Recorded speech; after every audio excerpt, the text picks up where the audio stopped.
Episódio 7, o modelo estrutural de Freud. Seja muito bem-vindo, muito bem-vinda a mais um episódio de O Divã, um podcast sobre a mente. Eu sou Fátima Aguiar, psicanalista e professora, e hoje vamos explorar uma das maiores construções teóricas de Sigmund Freud, o modelo estrutural da mente humana. Uma proposta que reformula o entendimento do eu, do desejo e do conflito, e também da formação dos sintomas. Mas, para chegarmos ao modelo estrutural, precisamos lembrar onde tudo começou. Nos episódios anteriores, nós falamos sobre os fundamentos da psicanálise, como o inconsciente, o recalque, a associação livre e os sonhos influenciam. Freud partiu dessas observações clínicas para criar o que ele chamou de a primeira tópica do aparelho psíquico. Mas afinal, o que é uma tópica? Bom, no contexto da psicanálise, uma tópica é um modelo espacial metafórico. Ele é um modelo de representação da organização e o funcionamento da mente. Não se trata de uma estrutura anatômica do cérebro, mas de um lugar psíquico teórico. Um lugar que nos ajuda a compreender os caminhos e conflitos da vida mental. Então, esse é o momento, em que Freud ele cria um modelo, uma ideia de representação de como a mente funciona e se organiza. E lá na primeira ideia de representação de como a mente funciona e se organiza, ele propôs o que ele chamou de a primeira tópica. E ela foi proposta no ano de 1900, especialmente na obra A Interpretação dos Sonhos.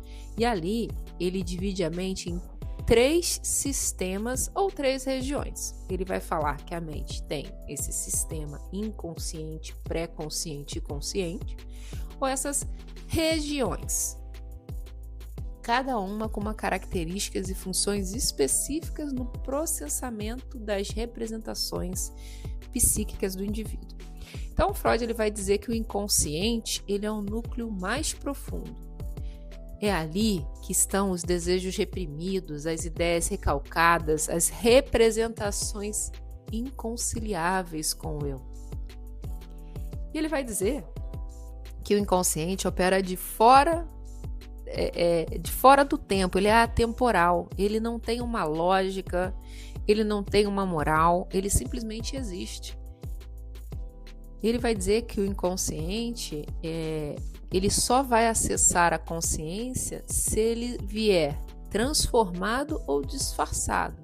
E aí como que ele vem? Em sintomas, sonhos, piadinhas. Freud vai dizer também lá na primeira tópica, a primeira estrutura dele, que o pré-consciente, ele já funciona como uma espécie de filtro. Que ele vai ter lembranças e pensamentos que não são imediatamente acessíveis, mas que eles podem emergir à consciência se houver condições favoráveis.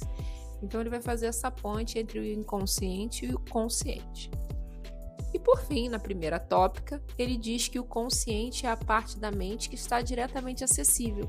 É aquele lugar do pensamento lógico, da linguagem clara, da percepção externa e da racionalidade do sujeito. Mas Freud ele vai fazer ali a metáfora do iceberg. Ele vai dizer que o consciente ele é a ponta do iceberg do psiquismo humano.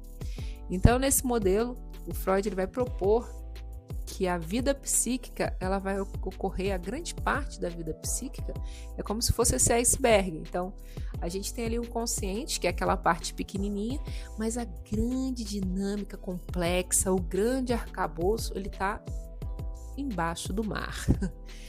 E com isso, ele propõe que que a maior parte da vida psíquica do indivíduo, ela está fora desse alcance. Mas com o tempo, o que aconteceu?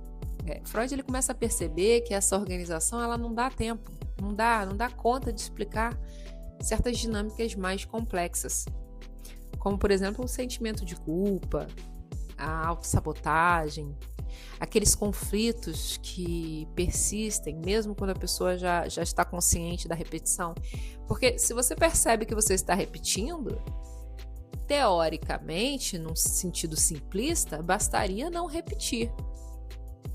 Só que os conflitos internos são tão profundos e persistem que acaba se repetindo. E é nesse contexto que Freud começa a propor, a partir de 1920, olha a distância, né? A gente está falando lá de a interpretação dos sonhos em 1900, 20 anos depois, Freud começa a estruturar um novo modelo teórico que ele vai chamar de a segunda tópica, que ficou conhecida como modelo estrutural da mente. E é nesse modelo, esse modelo ele tá, gente, em obras como Além do Princípio do Prazer e o Eu e o Id. Além do Princípio do Prazer foi de 1920 e o Eu e o Id de 1923. Ou seja, nessa segunda estrutura, segunda tópica, Freud ele propõe 3 instâncias psíquicas, ou seja, 3 estruturas, 3 sugestões de estruturas, 3 sugestões de modelos, 3 sugestões de áreas, 3 representações. E ele vai falar ali do id, que é o isso, né? O ego, ou o eu, e o superego, que é o supereu. Então, ao invés de ele organizar por camadas de acesso à consciência, que nem ele fez lá, com consciente, pré-consciente e inconsciente, o que ele vai fazer aqui é estruturar forças em conflitos permanentes. Então, Freud ele começa a dizer que existem forças que estão em conflitos permanentemente na vida do sujeito. E aí ele vai dizer que o id é a instância mais primitiva. É aquela área inconsciente que vai funcionar segundo o princípio do prazer. É ali que estão as pulsões, os desejos de vida, desejos de morte. E eles buscam descarga, eles buscam lugar para sair. Eles querem sair daquela chaminé a qualquer preço, né? E o id, ele não conhece limites, ele não tem moral, ele não faz distinções entre o que é o mundo eu e o externo. É uma parte quase reptiliana do sujeito. Quem conhece o cérebro reptiliano da neurociência vai entender o que eu estou falando, mas quem não conhece, é basicamente você ter aquela sua parte mais primitiva que quer a todo custo realizar uma pulsão, um impulso, um desejo. Então ele vai falar que nós temos essa parte e que ela está em constante conflito com as outras partes. E aí ele fala do ego. O ego é a instância que se forma a partir do id, tá? Só que, imagina, você tem as suas pulsões, os seus desejos, mas você precisa lidar com a vida, com o social, com o outro. Então, você precisa operar segundo o princípio da realidade e não o do seu desejo. Então, ali você vai buscar meios mais adequados para satisfazer essas pulsões. O ego, ele vai tentar conciliar as demandas das pulsões do id. Ele vai tentar organizar isso. Só que existe uma outra parte que é o superego, que são os limites do mundo. Então o sujeito ele vai estar sempre tentando, através do seu ego, equilibrar as instâncias do id, que são as instâncias mais primitivas, e a do superego. O superego é a instância moral e crítica, é o coronel ali. E nem sempre o superego ele nem sempre é o herói da história, como muita gente acha. Ele pode ser o grande vilão. Nós vamos entender por quê. Bom, o superego ele é a instância moral e crítica que surge a partir da internalização de figuras parentais e das normas sociais. Então ele vai julgar, censurar, impor ideias. E o seu funcionamento ele pode ser necessário para a socialização, mas em excesso ele pode ser uma fonte de sofrimento, né? de rigidez e culpa. Então o superego ele vai ser aquela parte em que você, ao agir, você mesmo se culpa. Eu deveria ter feito isso, eu deveria ter feito aquilo. Ou ainda, você pode estar na sua casa sozinho, escutando esse podcast, e nesse momento você está fazendo algo e algo se quebra, um copo, ou você corta uma coisa errada, algo acontece, e nesse momento você lembra de que na sua infância isso aconteceu algo que te lembrou exatamente esse momento, e a sua mãe ou seu pai brigou com você. Por exemplo, vamos supor que você pegue um copo d'água agora, e você pega esse copo d'água e você vire a água no chão, sozinho. Se você parar para pensar nas coisas que seus pais diriam para você porque você fez isso, você provavelmente vai se sentir ridículo e culpado. Mas se você parar para pensar que eles não te controlam mais, você pode começar a não se culpar por pequenas coisas que talvez não fizesse mais sentido você se culpar. Então, quando a gente olha para o superego é essa instância que está julgando a gente imediatamente. Mas por que você jogou essa água no chão? Agora você vai ter que limpar. Você é mesmo burro. Você não faz isso dessa forma. Então, o superego ele vai ser isso. O id talvez queira jogar o copo na cara de quem falou isso, né? E isso está dentro de você. E entender que esses lugares existem é fundamental.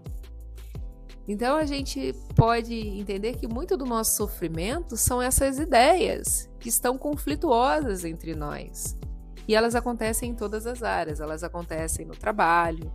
Quantas pessoas têm um desejo aí, um dia adoram o emprego, outro dia odeiam.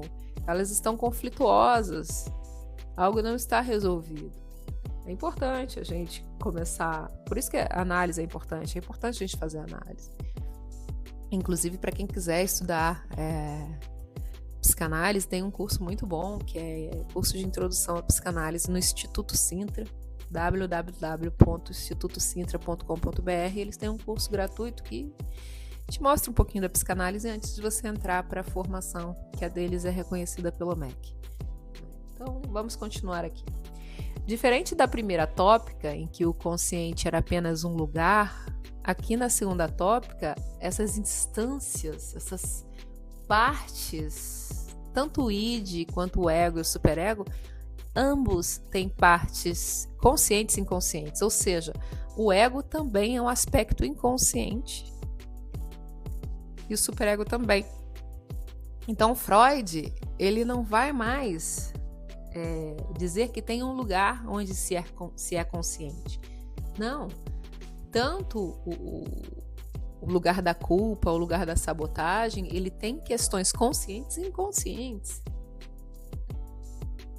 E isso cria um complexo na clínica que faz com que a gente perceba que nem tudo que a gente está agindo na vida é consciente.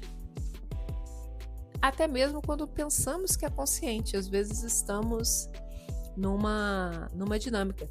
Eu tive uma paciente e ela resolveu comprar um apartamento enorme para morar sozinha, e uma das questões que a gente trouxe é que o número do apartamento era o mesmo número onde ela se sentia sozinha numa casa em que ela foi adotada. Ou seja, era um número trocado. Então, vamos supor, ela morava na casa 123, que era uma casa enorme, e ela se sentia extremamente sozinha, apesar de terem várias pessoas morando na casa, porque ela era adotada. E aí ela compra um apartamento enorme com casa 321, na rua fulano de tal 321. E aí ela entender porque esse movimento era uma tentativa de reviver e de resolver aquelas questões que estavam naquela casa onde ela se sentia sozinha, ela compra uma casa onde ela se sente sozinha, e a numeração é exatamente 3 números em ordens trocadas, os mesmos números da casa em que ela se sentiu sozinha.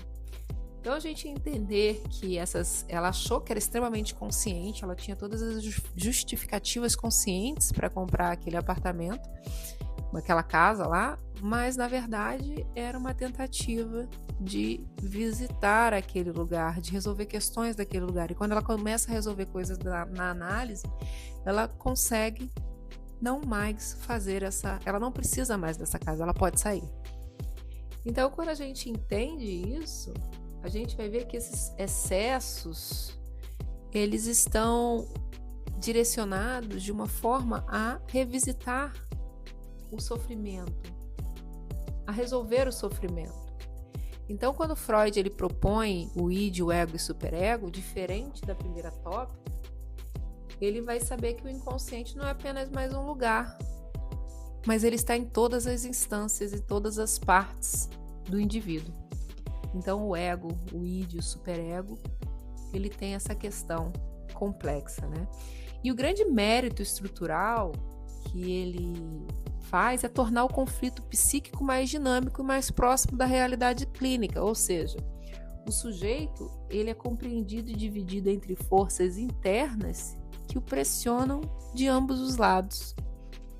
Então, pulsões, exigências sociais, ideias morais, todo sintoma que atravessa, ele vai formar um compromisso entre essas forças.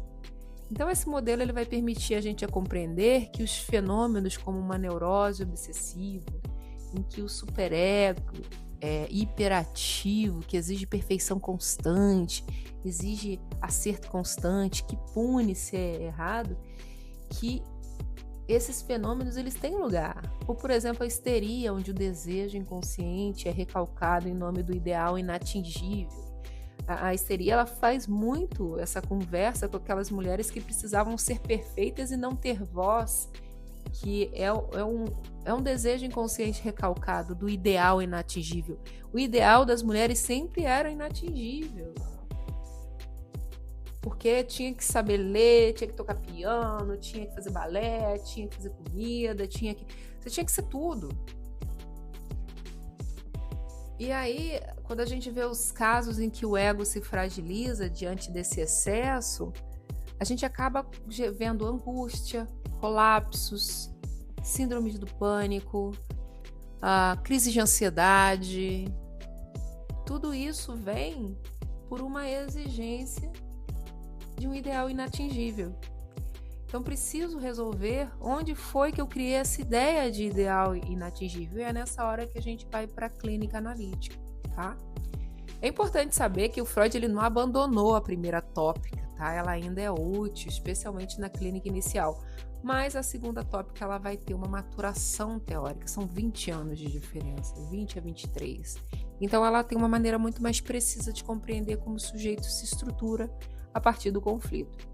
Então, o inconsciente, ele deixa de ser um conteúdo escondido e passa a ser uma parte constitutiva da realidade, da subjetividade do sujeito. Ou seja, ele está atuando o tempo todo. Então, as suas decisões, será que elas são realmente conscientes? Será que você está fazendo isso que você está fazendo 100% consciente? Será que aquela sua decisão super pensada não está tentando atender uma questão inconsciente? Bom, essas são respostas que você precisa buscar. É importante a gente saber que esse modelo estrutural abriu caminho para outros autores como Lacan, Winnicott, Melanie Klein e Bion.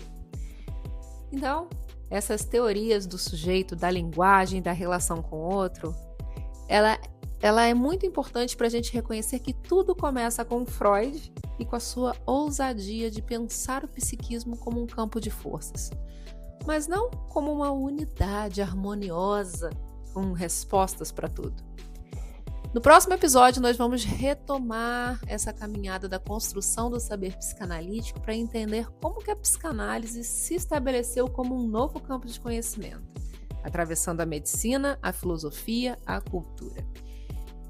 Então, como Freud diria, a psicanálise é uma ciência do particular, mas que atravessa a universal.